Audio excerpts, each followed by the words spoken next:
साथियों, सभी को हाथ जोड़कर भारतवर्ष के समस्त होमगार्ड जवान, नगर सैनिक जवान, महिला जवान, गृहरक्षी जवानों को प्रणाम करता हूँ। साथियों, आज मोबाइल नंबर 9996918889 पे उत्तर प्रदेश से यूजर ने लिखा है और उसमें अब अपने विचार देने के लिए बोला गया है। तो आज हम आपको उसके बारे में बताएंगे, परंतु आपसे सबसे पहले अनुरोध करता हूँ, RS दैया एक्स होमगार्ड में स्वागत है। परंतु आप पढ़ते ज़रूर हो, सुनते हो, दो बार सुन रहे हो, परंतु कमेंट करना, लाइक करना, शेयर करना भूल जाते हो। तो आपसे ज़्यादा से ज़्यादा कमेंट, शेयर, लाइक करना, ये मैं आपसे अनुरोध करता हूँ, अपील करता हूँ। अब दूसरे स्थान पर ज़रूर भेजना चाहिए। तो साथियों, उसने लिखा है, उत्तर प्रदेश के बारे में एक यूजर ने बताया है कि कहाँ है, अब अपने विचार अवगत किया जाए। किसके बारे में? साथियों, बहुत अच्छा प्रश्न है। 40,000 होमगार्ड जवानों की भर्ती उत्तर प्रदेश में किया जा रहा है। उसके लिए माननीय मुख्यमंत्री योगी जी को धन्यवाद दिया जा रहा है। All India home guard welfare association registered number 34,987 के द्वारा। अच्छा है, किसी को रोज़गार मिले तो बहुत बहुत बधाई देते हैं, शुभकामनाएं देते हैं। पूरे भारत में जितने भी मुख्यमंत्री है, सबसे अच्छा कार्य माननीय योगी जी कर रहे हैं। माननीय मुख्यमंत्री जी उत्तर प्रदेश में योगी जी कर रहे हैं, तो इसके लिए उसका धन्यवाद है। साथियों, सबसे पहले जो भर्ती चल रहा है, मैं उसका उत्तर देना चाह रहा हूँ। उनको नियमित किया जाए, क्योंकि उससे हम बहुत परेशान हैं। जब वो नियमित हो जाएंगे तो राज्य सरकार को, उत्तर प्रदेश राज्य सरकार को दोबारा अगर ज़रूरत है जवानों की तो भर्ती किया जाए। क्योंकि हर महीने आमद करना, रोटेशन एनरोलमेंट करना, 3 साल में, 5 साल में, जो भी उनका समय है, तो ये एक दुखदायी कथा है। और हम चाहते हैं अब ये जो प्रत्येक महीने आमद करना, रोटेशन करना, जवानों को बार बार बुलाना, अधिकारियों को भ्रष्टाचारी, रिश्वतखोरी प्रमाणित हो रहा है। माननीय योगी जी से हाथ जोड़ के प्रार्थना करता हूं मैं, राष्ट्रीय अध्यक्ष रघुवीर सिंह दैया, all India home guard welfare association, register number 34,987। उस यूजर ने लिखा है, वो सबसे पहले बहुत अच्छा, मैं दोहरा रहा हूँ, फिर भी दोहरा रहा हूँ, अब जो होमगार्ड चल रहे हैं उनको नियमित किया जाए। और जब फिर राज्य सरकार उत्तर प्रदेश को जरूरत है तो भर्ती करो, बाकी बेरोजगारी ना बढ़ाया जाए।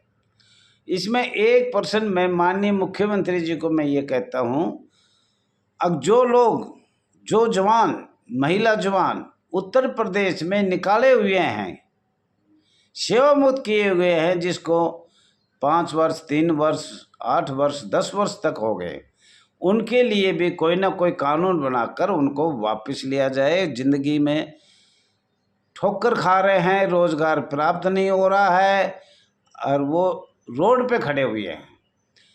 तो मैं ये माननीय मुख्यमंत्री जी से, योगी जी से हाथ जोड़ के विनती करते हूँ, जो निकाले हुए जवान हैं उनको भी बहाल किया जाए और नई भर्ती किया जाए। हम ये नहीं करें नहीं किया जाए, लेकिन उनका ये जो बताया है, ये ध्यान रखने की बात है।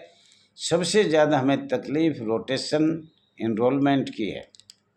उसके साथ साथ हम ये भी कहना चाह रहे हैं, अगर हमारी आवाज़ को यूजर सुनता हो तो माननीय प्रधानमंत्री, माननीय गृह मंत्री और माननीय मुख्यमंत्री योगी जी।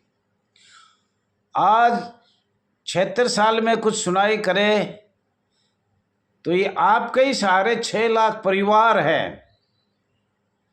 और मैं साथियों ये भी कहना चाहता हूँ, जो होमगार्ड की बात सुनेगा वो दिल्ली में राज करेगा, जो होमगार्ड की बात सुनेगा वो दिल्ली में राज करेगा।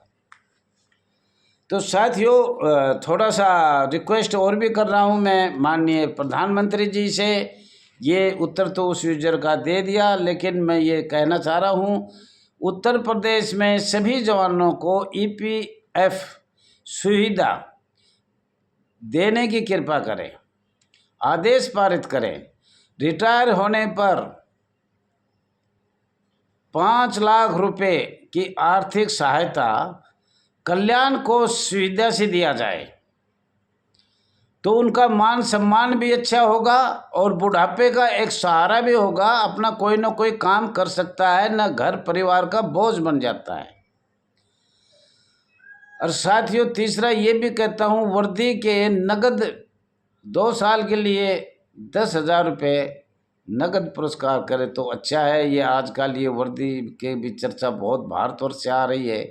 अब पुराना कपड़ा ऐसा सिमाया ऐसा दे देते, वो अच्छा नहीं लगता, खड़े होने में भी अच्छा नहीं लगता, ऑफिस में जाने के लिए भी अच्छा नहीं लगता। और साप्ताहिक छुट्टी ज़रूर होनी चाहिए, क्योंकि एक दिन सप्ताह की छुट्टी होती है तो अपने कपड़े साफ़ करना, प्रेस करना, अच्छी तैयारी होकर वो जा सकते हैं। कैजुअल छुट्टी भी दिया जाए। और कल्याण कोष से सुविधा, आपके पास बहुत धन जमा है, बहुत पैसे जमा है, तो उनके लिए कोई ना कोई अच्छी सुविधा बनाने का माननीय मुख्यमंत्री से ये अपील किया जाता है। आदेश नहीं, अपील है। आवेदन कर रहे हैं, हम हाथ जोड़ के मांग रहे हैं। और साहब अचानक घर परिवार में किसी की कोई घटना या दुर्घटना हो जाती है तो उसको छुट्टी के लिए मना ना किया जाए। वो नहीं आता है तो नौकरी समाप्त नहीं किया जाए, उसको रखा जाए। हर आदमी के घर परिवार है, पूरे हिंदुस्तान में जन जन के पास कोटि कोटि का परिवार है। दुख सुख आता जाता है, माँ का, बाप का, बहन का, भाई का, रिश्तेदारी का और यारे पारे का, इसलिए वहाँ जाना होता है। लेकिन किसी किसी को एक दिन की छुट्टी नहीं मिलती, उसका पिताजी या घर में कोई शहीद हो जाता है। तो ये हाथ जोड़ कर अपील माननीय गृह मंत्री अमित शाह, माननीय प्रधानमंत्री माननीय योगी जी से किया जा रहा है। और माननीय योगी जी से इसलिए किया जा रहा है, अब ये सुविधा आप नहीं कर गए तो मुझे लग रहा है 76 साल से और भी 76 साल हमारी गुजर जाएगी और हम बंधुआ मजदूर रहेंगे, रिश्वतखोरी बंद नहीं होगी। तो ये विचार मैं आपको बताया है। और 8 किलोमीटर से दूर कोई जाए तो टीए मिलना चाहिए।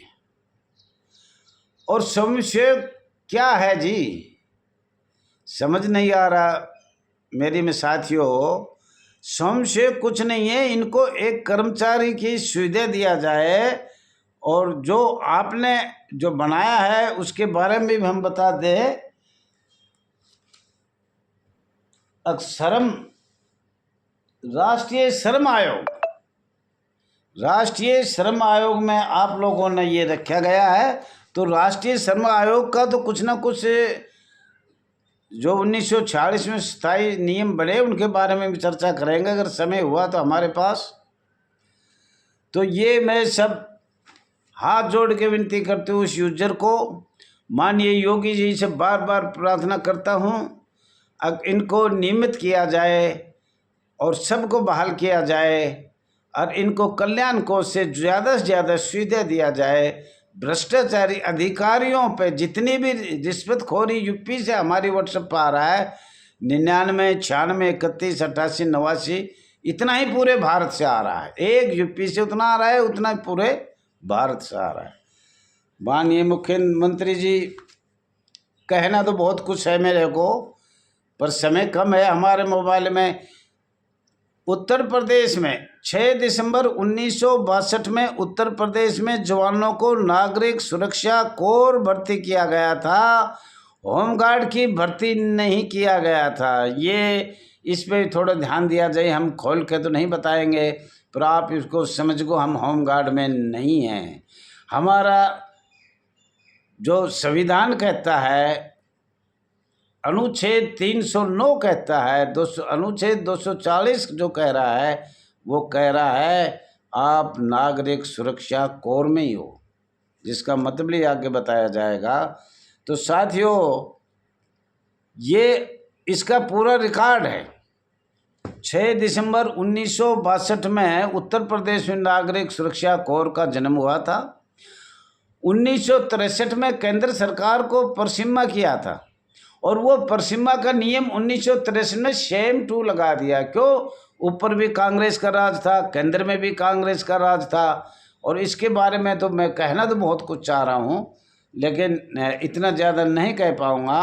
पर मैं फिर हाथ जोड़ के ये कहना चाह रहा हूँ, 6 दिसंबर 1962 में जो भर्ती किया गया था नागरिक सुरक्षा कोर, वो नहीं, होमगार्ड के जवान, होमगार्ड का नियम IPC 1860 का 45वां धारा 21 लोक सेवक पर ध्यान दिया जाए।